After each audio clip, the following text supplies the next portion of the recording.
ម៉ែបងប្អូននៅគ្រប់ត្រវីដេអូអតីតកាលនេះសូមជួយ share ឲ្យម្នាក់មួយហើយនឹងចុច follow page ឲ្យផងពុកម៉ែបងប្អូននេះជាវីដេអូមួយដែលបញ្ជាក់អំពីអតីតកាលពីសម័យមុនគឺលោកពុកអ្នកម្ដាយរបស់យើងគាត់ធ្វើស្រែដោយប្រើគោគ្រប់គ្នាមិនថាផ្ទះណាទេគឺប្រើគោដូចគ្នាមកដល់សម័យនេះគឺបោះបង់ឲ្យពុកម៉ែបងប្អូនហើយក៏មានកសិករខ្មែរយើងមួយចំនួនក៏គាត់នៅនិយមប្រើគោយ៉ាងដែរតែគាត់ថានៅសល់ប្រហែលជា 10% ទៀតទេឥឡូវហ្នឹងតែមានលោកពូម្នាក់គាត់បានរកគោដើម្បីទុកភ្ជួរបងប្អូនពូគាត់បានបរៀបគោគាត់ទៅទិញថ្មីអញ្ចឹងបងនិយាយរួមទៅបើសិនជាយើងមានដីស្រែតិចតួចយើងប្រើគោល្អពុកម៉ែបងប្អូនលោកត្រាថាយើងមានដីរាប់10ហិកតា5ហិកតាអាហ្នឹងយើងប្រើគោបាក់តិចហើយបើសិនយើងមានដីត្រឹមថាមកគ្រាន់តែមកហូបមកចូលប្រាំងអីទេចូលសាចូលប្រាំងអីទេអាហ្នឹងយើងប្រើគោល្អជាងអញ្ចឹងណាវាមិនសូវចំណាយអីច្រើនគាត់ថាយើងហត់នៅបន្តិចមែនដោយសារយើងត្រូវភ្ជួរត្រូវរស់អីចឹងណាគាត់ថាយើងវាអត់អស់លុយទេ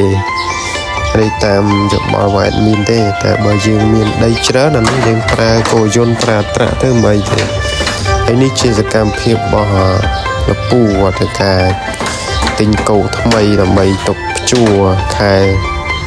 ភាសាជាងនឹងពុកម៉ែបងប្អូនតែឥឡូវគាត់បរៀបបាន 2-3 ព្រឹកហើយតែបើជាភ្ជួរបានហើយគោនឹងភាសារៀង slow ដែរទេវាស្គាល់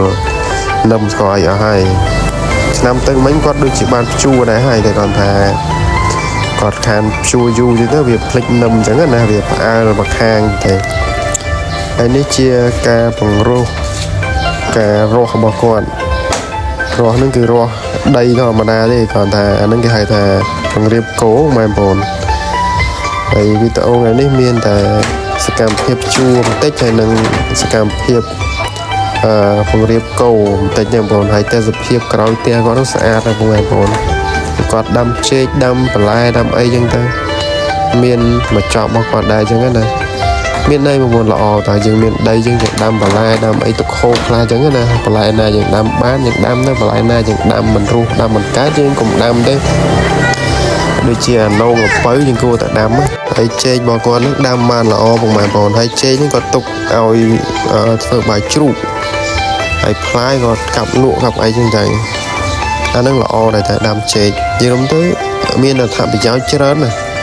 ឲ្យតែរបស់ដុះចេញរបស់ដាំដោយដៃគឺសិតតែមានប្រយោជន៍ច្រើនដែលថ្នោតដូចជាអីហ្នឹងសាររបស់មានប្រយោជន៍ច្រើនណាស់មិនមែនតែមុខទេពីស្លឹកយើងយកតែប្រក់ផ្ទះចឹងទេ